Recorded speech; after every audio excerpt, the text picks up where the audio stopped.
তারা ক্ষুব্ধ হয়ে ওঠে। তাদের ব্যাপক নিষ্ক্রমণ হয় এই বাগান থেকে। তারা এই উপমহাদেশের বিভিন্ন অঞ্চল থেকে তাদের নিজেদের ভিটেমাটি থেকে তুলে নিয়ে আসা হয়েছিল এবং তাদের নিজ এলাকায় নিজ বাড়িতে ফিরে যাওয়ার আকুতি থেকেই আজ থেকে 104 বছর আগে এই সমস্ত বাগানের চা শ্রমিকরা তারা বের হয়ে এসেছিল যে এই মানবতার জীবন যাপন করবো না, আমরা আমাদের বাড়িতে ফিরতে চাই, এলাকায় ফিরতে চাই। এটাই হচ্ছে মুল্লুক চলো আন্দোলন। এই আন্দোলন এত তীব্রতর হয়েছিল যে পায়ে হেঁটে তারা শত শত মাইল হেঁটে তারা করিমগঞ্জ স্টেশন আসাম, তারা সিলেট স্টেশন, তারা শ্রীমঙ্গল রেলওয়ে স্টেশন প্রত্যেকটি জায়গায় এসে উপস্থিত হয়েছিল। আর এই ঘুমন্ত শ্রমিকের উপরেই গুলি চালায় ইংরেজ শাসকদের এদেশীয় তাবেদার পুলিশ বাহিনী। তাদের এই আত্মদানের মধ্যে দিয়ে অধিকার আদায়ের যে তীব্র আকুতি, যে আকাঙ্ক্ষা, আজও বাংলার আকাশে বাতাসে, আজও বাংলার নদী নালায় যে পানি প্রবাহিত হয়, সেখান থেকে এখনো তাদের সে আওয়াজ মুছে যায়নি। আজও এদেশের মানুষ নিপীড়িত, আজও এদেশের মানুষ নির্যাতিত, আজও এদেশের মানুষ একবেলা খাবার জন্য তার প্রাণান্তকর পরিশ্রম করতে হয়। বন্ধুরা আমার, সেদিনের সেই মুলুক চলো আন্দোলন যে শিক্ষা দিয়েছে, সে শিক্ষার উদ্বুদ্ধ হয়ে আজও নির্যাতিত নিপীড়িত শ্রমজীবী মানুষ আজকে আজও লড়াই করছে। এই যে দেখুন পাশে একটি অনুষ্ঠান চলছে, রিক্সা শ্রমিক এবং ব্যাটারি চালিত যে যানবাহন, তাদেরকে হঠাৎ করে তাদের যানবাহন নিষিদ্ধ করা হলো। ওবায়দুল কাদের সাহেব নিজেই বলেছেন তার হাতের যে ঘড়ি, সেই ঘড়ির দাম অনেক দাম, অনেক মানুষ বলে 50 লাখ টাকা। তিনি যে সানগ্লাস পরেন সেটাও অনেক দাম, লক্ষ টাকা ছাড়িয়ে যাবে। যার সানগ্লাসের দাম এত, যার ঘড়ির দাম 50 লাখ টাকার উপরে, তিনি এই ব্যাটারি চালিত রিক্সাওয়ালা, এই রিক্সা আর এমনি যারা সাধারণ রিক্সাওয়ালা যাদেরকে তিনি নিষিদ্ধ ঘোষণা করলেন, তিনি কি এদের মর্ম বুঝবেন? উনি কি জানেন যারা একবেলা খায় না 2 বেলা খায়? উনি কি ওবায়দুল কাদের কি জানেন যে তারা যে পরিশ্রম করে, যে তারা যে রিক্সা চালায়, তারা যে ব্যাটারি চালিত যান চালায়, সেই টাকা দিয়ে, সেই উপার্জন দিয়ে তার সন্তানকে স্কুলে পাঠাতে পারে কিনা? তাদের সন্তানরা তো বিভিন্ন দেশে বসবাস করছে। কেউ বলে দুবাইয়ে, কেউ বলে কানাডায়, কেউ বলে মালয়েশিয়ায় সেকেন্ড হোম, এবং বিভিন্ন ধরনের হোম বাড়ি তারা সেইখানে নির্মাণ করেছে। তারা তো এদের বিষয় জানে না। তারা চাল কিনতে পারছে না। যে দেশে আলুর দাম এই সিজনেও 55 টাকা 50 টাকা, এটা কি ওবায়দুল কাদের সাহেব জানেন? ওবায়দুল কাদের সাহেব জানেন না, উনার নেত্রী শেখ হাসিনাও জানেন না।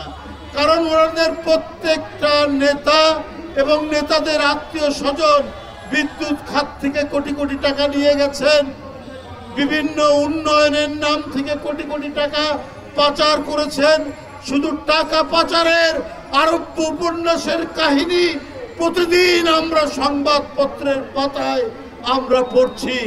সুতরাং ওই ব্যাটারি চালিত রিক্সা চালক আর ওই রিক্সাওয়ালাদের করুণ কাহিনী কি করে জানবেন ওবায়দুল কাদের সাহেবরা? কি করে জানবেন শেখ হাসিনারা? আমি ওবায়দুল কাদের সাহেবকে বলি, এই যে ব্যাটারি চালিত যান নিয়ে আসা হলো, এটা তো নিশ্চয়ই কোনো দেশ থেকে আমদানি করা হয়েছে। তাহলে এই আমদানি করার যে সুযোগ, লাইসেন্স কে দিল? তারা যে ঢাকার রাস্তায় বা রাজশাহীর রাস্তায় বা চট্টগ্রামের রাস্তায় প্রতিটি জেলা শহরেই আমি দেখেছি ব্যাটারি চালিত যান। তাহলে তাদেরকে এই রোড পারমিশন এরা কারা দিল? আপনার সরকারই দিয়েছে। এই যে যারা ইম্পোর্ট করেছে তারা তো আওয়ামী লীগের লোক, তারা তো আওয়ামী লীগের ব্যবসায়ী, তাহলে আওয়ামী লীগের আত্মীয় স্বজনের ব্যবসায়ী। তারা কোটি কোটি টাকা ইনকাম করলো ব্যাটারি চালিত যান নিয়ে এসে। আর এইটা, এই যে গরিব ব্যাটারি চালিত যান আর রিক্সা চালকরা, তারা ভাড়া নিয়ে এইটা চালাতে গিয়েই দোষ হয়ে গেল। ওদের পেট ভরবে না, আপনাদের পেট ভরে বদ হজম হবে, তারপরেও টাকা দরকার আপনার লোকদের। আপনার এদেরকে ঘাটে ঘাটে টাকা দিতে হয়, আপনার প্রশাসনের লোক টাকা নেয়, স্থানীয় যুবলীগ ছাত্রলীগকে চাঁদা দিতে হয়। এত ঘাটে ঘাটে টাকা দেওয়ার পর যতটুকু তাদের উপার্জন হয়, এইটা দিয়ে কোন রকমে চাল কিনে তাহলে ডাল কিনতে পারে না, আর ডাল কিনলে চাল কিনতে পারে না। আর এদের উপরেই আপনারা চালাচ্ছেন স্টিম রোলার, এদের উপরেই আওয়ামী লীগের তরবারি মাথার উপর ঝুলছে। ওবায়দুল কাদের সাহেব, আপনি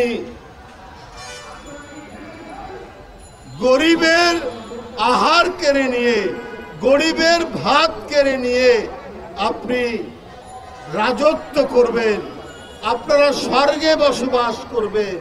ওই স্বর্গ থেকে আপনাদের বিদায় নিতেই হবে। ওই স্বর্গে আর বেশি দিন আপনারা বসবাস করতে পারে না। আপনার তরুণ শিক্ষিত ছাত্ররা অথবা অল্প আয়ের মানুষ হয়তো শেয়ার মার্কেটে তারা কিছুটা বিনিয়োগ করে। শেয়ার মার্কেটের আজ মাস ধরে এমন পতন হচ্ছে, ওই পতন থেকে আর মাথা তুলে দাঁড়াতেই পারছে না শেয়ার মার্কেট। আর এতে কে বেকার হচ্ছে? তরুণরা, যুবকরা, কোন রকমে যারা কিছু উপার্জন করে ওখানে বিনিয়োগ করেছিল, তারা সর্বস্বার্থ, তারা ফতুর। শেখ হাসিনা জানে একটা জিনিস, অনেক কথা তিনি বলেন, আমি এই করেছি, সেই করেছি, এত উন্নয়ন করেছি। এগুলো তো উনার হচ্ছে গলাবাজির আর উনার নেতা মন্ত্রীদের চাপাবাজির কথা। কিন্তু উনি কত মানুষকে যে গরিব বানিয়েছেন, গরিব থেকে আপনার চরম গরিব বানাচ্ছেন, এইটার কথা তো আপনারা বলেন না, প্রধানমন্ত্রী বলেন না, প্রধানমন্ত্রীর তারাও বলবেন না। কারণ তারা বলবেন কি করে? এবারেও বাজেটে ভর্তুকি বাড়ানো হচ্ছে বিদ্যুৎ খাত থেকে সব খাতে। কারণ যে ভর্তুকি না দিলে বিদ্যুৎ চলতে পারবে না, বিদ্যুতের যে দেনা, সেই দেনা পরিশোধ করতে পারবে না। IMF থেকে শুরু করে IMF এবং অন্যান্য আর্থিক প্রতিষ্ঠান, আন্তর্জাতিক প্রতিষ্ঠান তাদেরকে শর্ত দিচ্ছে, শর্ত দেওয়ার পরেও তারা ভর্তুকি বাড়াচ্ছে। তো এই ভর্তুকিটা কে দেয়? এটা কি গোপালগঞ্জের টঙ্গি পাড়ার টাকা দিয়ে চলে? না এই গরিব মানুষ, রিক্সাওয়ালা, এই শ্রমিক, এই শ্রমজীবী মানুষ, এদের করের টাকায় এই ভর্তুকি দ্বারা হয়। এদের পকেট কেটে ভর্তুকি দেওয়া হয় কাদের? ওই যে রেন্টাল বিদ্যুৎ প্ল্যান্ট যারা বানিয়েছেন, যারা আওয়ামী লীগের ঘনিষ্ঠজন, যারা আওয়ামী লীগের মন্ত্রী এমপিদের লোকজন, তাদেরকে এই ভর্তুকির টাকা দেওয়া হবে। এই জন্যই এত তোড়জোড়। ওইখানটায় প্রধানমন্ত্রী কোনো কনসেশন দিতে পারেন না। বন্ধুরা আমার, আজকের এই চা দিবসে আমি সেই সমস্ত মহান শ্রমজীবী মানুষ, চা শ্রমিক যারা আত্মাহুতি দিয়েছেন, আমি তাদেরকে শ্রদ্ধার সাথে স্মরণ করছি এবং তাদের আত্মদানের মধ্যে দিয়ে যে অধিকার আন্দোলনের যে পতাকা তিনি উড্ডয়ন করেছিলেন, তারা সেই শ্রমিকরা সেই পতাকায় আমাদের প্রাণের পতাকা, সেই পতাকায় আমাদের গণতন্ত্র ফেরানো, মত প্রকাশের স্বাধীনতা, মানুষের আহার, মানুষের পেট ভরে খাওয়ার যে অধিকার, সেই অধিকার আন্দোলনের প্রেরণার পতাকা। আমরা সেই পতাকা ধরেই এগিয়ে চলব। আপনাদের সকলকে ধন্যবাদ। খোদা হাফেজ। আমি আজকে যারা আন্দোলন করছেন ব্যাটারি চালিত